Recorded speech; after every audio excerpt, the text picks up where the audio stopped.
नमस्कार, स्वागत है आप सभी का ध्येय टीवी के स्टैटिक एमसीक्यूज प्रोग्राम में। मेरा नाम है केसरी पांडे। जैसा कि आप जानते हैं, ध्येय आईएएस ने विभिन्न लोक सेवा आयोगों की आगामी प्रारंभिक परीक्षाओं को देखते हुए करंट अफेयर्स से अलग स्टैटिक पार्ट से संबंधित एक बहुविकल्पीय प्रश्नों की श्रृंखला शुरू की है। तो चलिए शुरू करते हैं आज के स्टैटिक एमसीक्यूज का, जिसमें हम डिस्कस करेंगे आज भारतीय राष्ट्रीय आंदोलन यानी मॉडर्न हिस्ट्री के प्रश्नों को। इस तरह लेते हैं पहला प्रश्न। भारत में शिक्षित मध्यम वर्ग ने, आगे आपके 4 ऑप्शंस हैं जिसमें से किसी एक ऑप्शन को इस सेंटेंस के साथ मैच करा के सही विकल्प आपको चुनना है। भारत में शिक्षित मध्यम वर्ग ने, ऑप्शंस है ए 1857 के विद्रोह का विरोध किया, बी 1857 के विद्रोह का समर्थन किया, सी 1857 के विद्रोह में तटस्थता को अपनाया, अथवा डी 1857 के विद्रोह में देशी शासकों के खिलाफ लड़ाई लड़ी।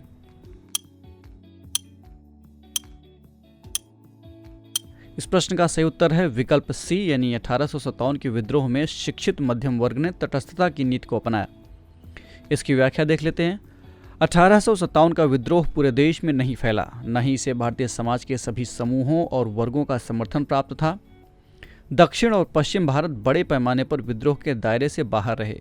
कई भारतीय शासकों ने विद्रोहियों की मदद करने से इनकार कर दिया और कुछ ने खुले तौर पर विद्रोहियों के प्रति शत्रुतापूर्ण व्यवहार किया और विद्रोह को दबाने में ब्रिटिश सरकार की मदद की। मध्यम और उच्च वर्ग और आधुनिक शिक्षित भारतीयों ने भी विद्रोह का समर्थन नहीं किया। बढ़ते हैं दूसरे प्रश्न की ओर। भारतीय इतिहास के संदर्भ में निम्नलिखित में से कौन सा कथन असत्य है, यानी गलत विकल्प आपको चुनना है।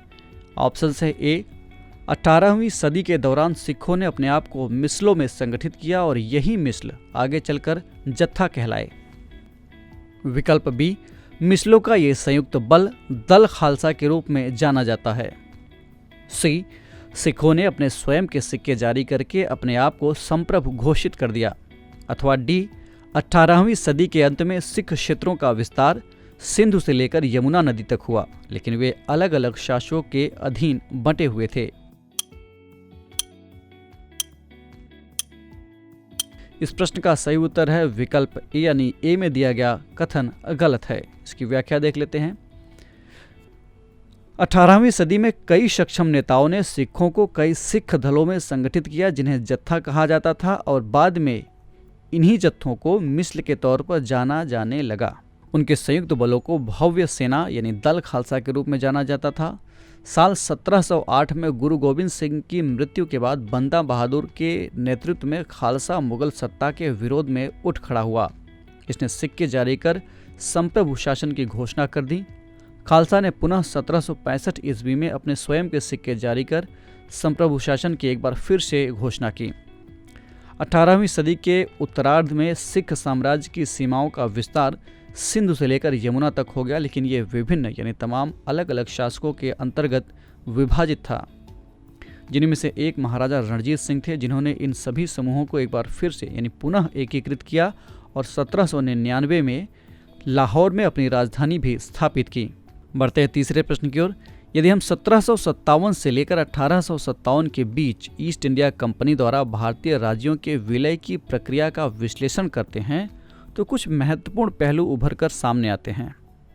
पहला इसमें से है, कंपनी ने शायद ही कभी किसी अज्ञात क्षेत्र पर प्रत्यक्ष सैन्य हमला शुरू किया है, यानी डायरेक्ट सैन्य कार्रवाई की हो किसी अज्ञात क्षेत्र पर जिसके बारे में वो अच्छे से जानते ना हो। दूसरा, ये भारतीय राज्यों के विलय से पहले अपने प्रभाव का विस्तार करने के लिए राजनीतिक, आर्थिक और कूटनीतिक तरीकों का प्रयोग करने से बचता रहा। तीसरा, प्लासी के युद्ध के बाद कंपनी ने भारतीय राज्यों में अपने रेजिडेंट्स को नियुक्त किया। इनमें से कौन सा अथवा कौन से कथन सत्य हैं? विकल्प है ए केवल 1, बी केवल 1 और 2, सी केवल 2 और 3, अथवा डी 1, 2 और 3।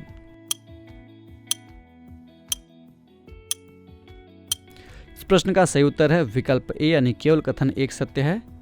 इसकी व्याख्या देख लेते हैं। अगर हम 1757 से 1857 के बीच ईस्ट इंडिया कंपनी द्वारा भारतीय राज्यों के विलय की प्रक्रिया का विश्लेषण करते हैं तो पाते हैं कि कंपनी ने अज्ञात क्षेत्रों पर सीधी सैन्य कार्रवाई बहुत कम की है। इसके बजाय अपने प्रभाव का विस्तार करने के लिए ये भारतीय राज्यों का विलय करने से पहले राजनीतिक, आर्थिक एवं कूटनीतिक तरीकों का प्रयोग करती थी। बक्सर की लड़ाई 1764 के बाद कंपनी ने भारतीय राज्यों में रेजिडेंट नियुक्त किए। ये राजनीतिक या वाणिज्यिक प्रतिनिधि होते थे। इनका काम कंपनी के हितों को पूरा करना था। बढ़ते हैं चौथे प्रश्न की ओर। दिल्ली दरबार के संदर्भ में निम्नलिखित में से कौन सा अथवा कौन से कथन सही नहीं है, यानी आपको असत्य कथन मार्क करना है। पहला, 1877 में वायसराय लिट्टन ने रानी विक्टोरिया को भारत की साम्राज्ञी घोषित करने के लिए दिल्ली दरबार का आयोजन किया। दूसरा, 1911 में जब जॉर्ज पंचम को इंग्लैंड का राजा बनाया गया तो इस मौके पर दिल्ली में दिल्ली दरबार का आयोजन हुआ। तीसरा, साल 1877 में भारत की राजधानी कलकत्ता की जगह दिल्ली बनाने के फैसले का ऐलान किया गया।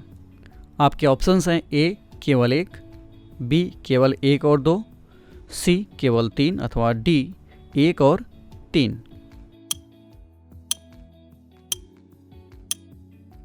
इस प्रश्न का सही उत्तर है विकल्प सी, यानी केवल कथन 3 असत्य है। इसकी व्याख्या देख लेते हैं। कथन 3 सही नहीं है क्योंकि भारत की राजधानी कोलकाता की जगह दिल्ली बनाने के फैसले का ऐलान साल 1911 में किया गया। अंग्रेजों को दिल्ली के सांकेतिक महत्व का अच्छी तरह से अंदेशा था, लिहाजा 1857 की बगावत के बाद उन्होंने यहाँ बहुत सारे आयोजन किए। साल 1877 में वायसराय लिट्टन ने रानी विक्टोरिया को भारत की साम्राज्ञी घोषित करने के लिए एक दरबार का आयोजन किया। वैसे तो ब्रिटिश भारत की राजधानी अभी भी कलकत्ता ही थी, लेकिन इस विशाल दरबार का आयोजन दिल्ली में किया गया। विद्रोह के दौरान अंग्रेजों ने यह समझ लिया था कि लोगों की नज़र में मुगल बादशाह का महत्व अभी भी बना हुआ है और वे उसे ही अपना मुखिया मानते हैं। लिहाजा ब्रिटिश सत्ता का मुगल बादशाहों और 1857 के बागियों के मुख्य केंद्र में पूरी तड़क भड़क के साथ प्रदर्शन किया गया। साल 1911 में जब जॉर्ज पंचम को इंग्लैंड का राजा बनाया गया तो इस मौके पर दिल्ली में एक और दरबार का आयोजन हुआ। कलकत्ता के बजाय दिल्ली को भारत की राजधानी बनाने के फैसले का भी इसी दरबार में ऐलान किया गया। बढ़ते हैं 5वें प्रश्न की ओर, यानी आज के इस एपिसोड के अंतिम प्रश्न की ओर।